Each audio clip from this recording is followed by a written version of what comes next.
Yeah, the grocery category is a little, there is a challenge there in terms of, gross margins, right? So there is only that much you get from the business, and hence, if you end up having to share it, there is a challenge there. But while I say that, I think the opportunity available to actually leverage offline physical business along with online is really high, and successfully, Tesco has done it so well.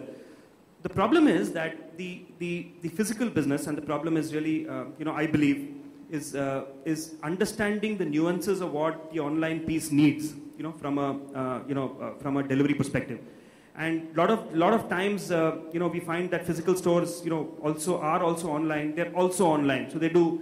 I have this classic example, and this is, I'm not talking about any particular store, but something that we did, 8-10 years ago when we were running a chain of stores called Fab Mall and Trinetra.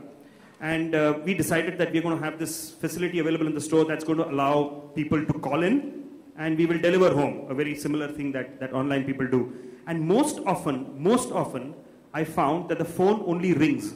So you'll have one phone in a corner on a table, one guy you'll put there, and that guy inevitably within an hour of the store opening will get pulled out, get pushed into the store, and all that happens is that phone keeps ringing.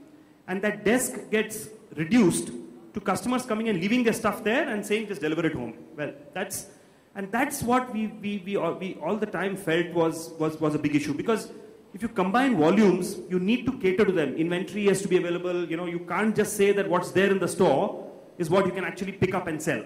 I mean, you need to carry extra inventories, you need to carry the range.